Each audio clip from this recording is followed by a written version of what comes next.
តើបងប្អូនគាត់ចង់ខ្ញុំចែកម្លែកពីមាសចាតើឥឡូវខ្ញុំចែកម្លែកពីមាសថាហេតុអីក៏មាសស្វីសនេះចាមាសគីឡូស្វីសទឹកពេញឡើងការ៉េ9ហើយយកមកធ្វើជាគ្រឿងស្រាប់តែរំលាយមកវិញអត់បានការ៉េ9វិញអត់បានស្វីសវិញហេតុអីក៏អញ្ចឹងចាគាត់ឆ្ងល់គាត់អត់អស់ចិត្តសួរហើយសួរទៀតមកឥឡូវខ្ញុំបកស្រាយចម្ងល់របស់បងប្អូនណាចាអានេះខ្ញុំកាត់ជាមួយតឡឹងហើយមាសគីឡូស្វីសយកមកកាត់ជាមួយតឡឹងហើយក៏មានលក់ជាគ្រឿងដែរបងប្អូនចាមាសតកាលណាយើងយកនេះមាសគីឡូពេញទឹកការ៉េ9យកទៅធ្វើជាគ្រឿងក៏ដោយពេលដែលធ្វើជាគ្រឿងគឺជាងត្រូវការប្រើត្រីផ្សារបងប្អូនត្រីផ្សារហ្នឹងអីគេបងប្អូនត្រីផ្សារហ្នឹងមិនមែនតែត្រីហែលក្នុងទឹកទេបងប្អូនណាដែលយើងហៅត្រីផ្សារហ្នឹងគឺតំណចាគេប្រើកំទេចមាសយកមកផ្សារជាមួយនឹងមុខតំណនេះបងប្អូនចាំមើលតួខ្សែយើងវាមិនអញ្ចឹងនេះចឹងជាងគាត់ចាក់ហូតមកចឹងហើយគាត់មិនត្រូវបតាក់វាចូលគ្នាចាពេលដែលបតាក់ចូលគ្នាអាមុខតំណហ្នឹងគឺគាត់ត្រូវការប្រើត្រីផ្សារដើម្បីបាញ់វាទៅឲ្យវាផ្សារជាប់ហើយត្រីផ្សារហ្នឹងស្អីគេបងប្អូនត្រីផ្សារហ្នឹងគឺគេយកកំទេចមាសលាយជាមួយនឹងប្រាក់បន្តិចចា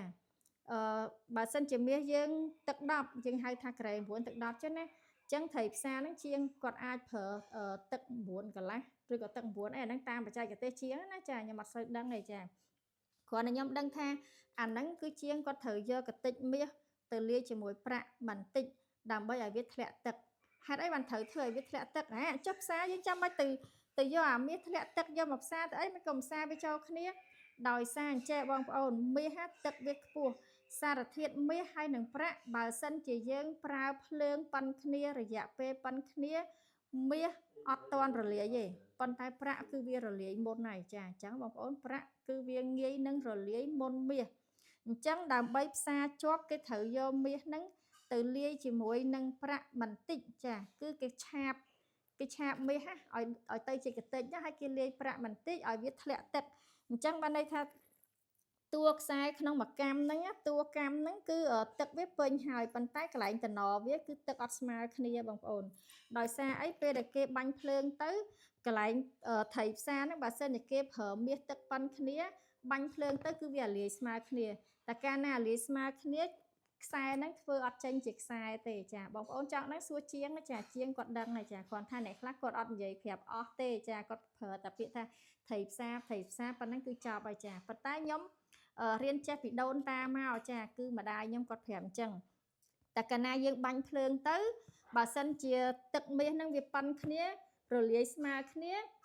អញ្ចឹងមាសហ្នឹងគឺវាអត់អាចចេញជាខ្សែបានទេព្រោះបាញ់ទៅរលាយស្មើគ្នាបាត់ចាប៉ុន្តែនៅពេលដែលយើងប្រើទឹកមាសទៀបជាងគ្នាបន្តិចអាឡ័យតំណផ្សារហ្នឹងចាពេលដាក់បាញ់ភ្លើងទៅអាត្រីផ្សារដែលយើងហៅត្រីផ្សារហ្នឹងវាមិនជាមាសដែលទឹកអន់ជាងបន្តិចចាមាសហ្នឹងគឺវារលាយមុនដល់ពេលដែលវារលាយមុនវាទៅតោងខាំជាប់ជាមួយនឹងអាមាសដែលទឹកល្អហ្នឹងបងប្អូនយល់ទេចាអញ្ចឹងដល់ពេលដែលវាទៅតោងទៅវាធ្វើឲ្យមាសហ្នឹង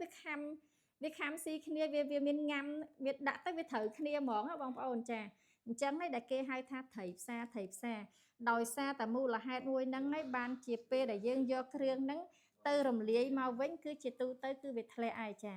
បើសិនជាជាងហ្នឹងគាត់ទឹកដៃល្អគាត់អត់សូវប្រើត្រីផ្សារច្រើន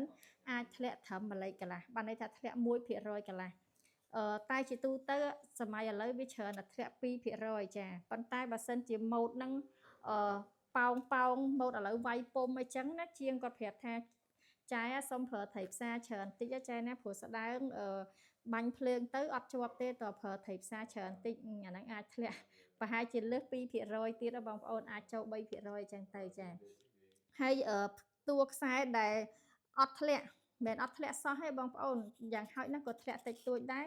គឺខ្សែតាន់ចង្វាក់ឆាបតាន់អីចឹងណាចាអាហ្នឹងអាចថាធ្លាក់1លេខឬក៏កន្លះលេខអីចឹងបងប្អូនចាហើយបើជាងបកែវិញគឺគាត់គ្រាន់តែប្រឆេះទេព្រោះសាច់តាន់ជាងគាត់បកែគាត់ប្រឆេះទៅអាចនឹង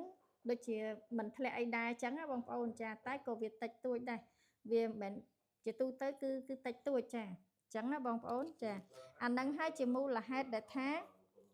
មាសគីឡូស្វីសនេះ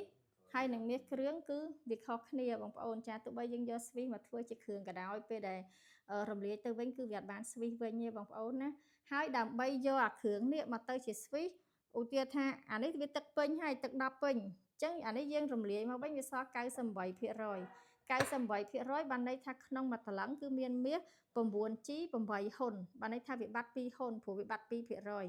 អញ្ចឹងដើម្បីឲ្យវាទៅជាគីឡូស្វីសវិញមិនមែនធ្វើអត់បានទេបងប្អូនធ្វើបានគឺគេយកវាទៅដេញចារំលាយហើយគេយកទៅដេញគេប្រើមេអាស៊ីតខ្លាំងបើដេញលឿនគឺប្រើអាស៊ីតមួយគេប្រើអាស៊ីតសប៉ុន្តែអាស៊ីតសហ្នឹងគឺជាទូទៅវាដេញអត់អស់ស្អាតទេបើចង់ឲ្យស្អាតខ្លាំងប្រើអាស៊ីត2គឺគេយកអាស៊ីតសបូកអាស៊ីតលឿងចាប៉ុន្តែប៉ះពាល់សុខភាពខ្លាំងណាបងប្អូនចាតើអ្នកជំនាញអាហ្នឹងគេគិតថ្លៃពលកម្មថ្លៃអីទៀតឲ្យគេខ្លះទៅចាជាទូទៅគឺខ្ញុំអត់ធ្វើទេខ្ញុំដូរគេហ្មងឲ្យគេចំណេញហ្មងអញ្ចឹងណាបងប្អូនចាអញ្ចឹងសរុបជារួមមកបើសិនជាបងប្អូនសួរខ្ញុំថាតើមួយណាមានអត្ថប្រយោជន៍ជាងរវាងមាសជាគ្រឿងហើយនឹងគីឡូអញ្ចេះណាបងប្អូន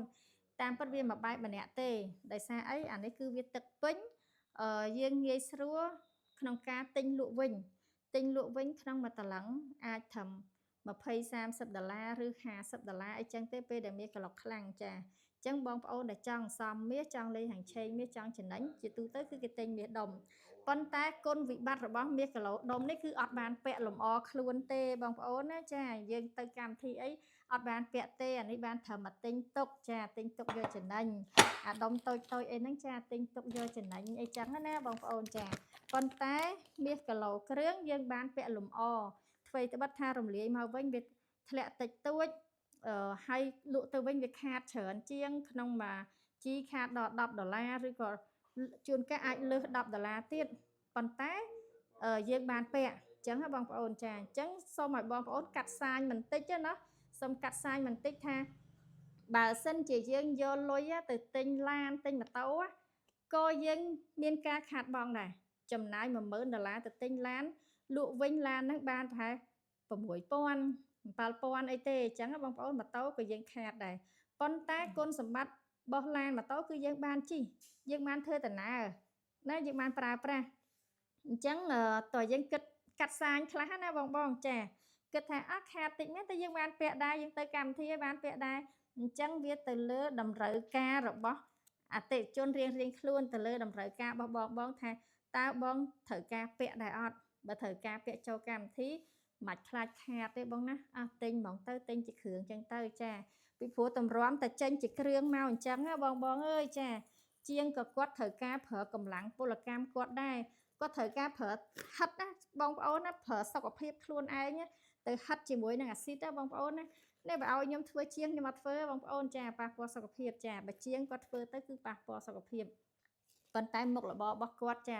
ធម្មតារកអីគឺប៉ះនឹងតិចតួចហើយអញ្ចឹងបងប្អូនចាអញ្ចឹងតិចតួចគឺឲ្យទៅអ្នកលក់ខ្លះឲ្យទៅជាងខ្លះទៅអញ្ចឹងណាបងប្អូនចាយើងបានពាក់ដែរចាបើបងប្អូនទៅផ្ទះទៅមើលផ្ទះជាងបងប្អូនណាធំក្លិនត្រីផ្សារធំក្លិនទឹកអង្សាគេអាដុំទឹកអង្សាគេហ្នឹងចាពណ៌សនេះគេសម្រាប់កាត់មាសឲ្យអស់ដីអស់អីហ្នឹងហើយនឹងទឹកអាស៊ីតណាចាបងប្អូនអើយឲ្យគាត់ទៅបងប្អូនអើយគាត់ប្រើពលកម្មដែរបើយើងធៀបទៅនឹងពលកម្មនៅស្រុកខ្មែរយើងហើយនឹងនៅស្រុកគេនៅខុសគ្នាឆ្ងាយបងប្អូនចានេះខ្ញុំទិញ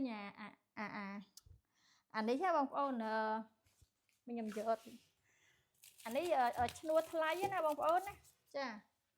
កុំឃើញអញ្ចឹងណាបងប្អូនអានេះមាសមកពីស្រុកគេចាស្រុកខ្មែរយើងអត់ចេះធ្វើប៉ុន្តែបងប្អូនណាឈ្នួលហើយមាសចង់ប្រហែលគ្នាបងប្អូនចាអញ្ចឹងបើធៀបទៅឈ្នួលនៅស្រុកខ្មែរយើងនៅតែមានតម្លៃធូរថ្លៃអញ្ចឹងណាបងប្អូនចាធ្វើអីក៏ដោយវាត្រូវតែមានការលះបង់តិចតួចហើយបានយើងអាចបានរបស់នឹងប្រើបានអញ្ចឹងណាបងប្អូនចាអញ្ចឹងអាស្រ័យលើបងប្អូនថាចង់បានមួយណាចា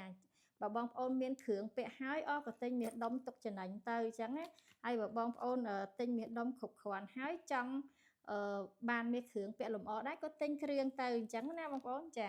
អរគុណច្រើនចាឲ្យតែខ្ញុំនិយាយដឹងមិនទេចិត្តចង់និយាយតែ1នាទី2នាទីប៉ុន្តែលោតដល់ចង់10នាទីរហូតចាបើមិនបាន10នាទីទេនៅអត់សក់ទេខ្ញុំដឹងមិនចឹងសូមអធិស្ឋានបងប្អូនណាវីដេអូខ្ញុំភាគច្រើនគឺវែងតិចហើយចាអរគុណច្រើន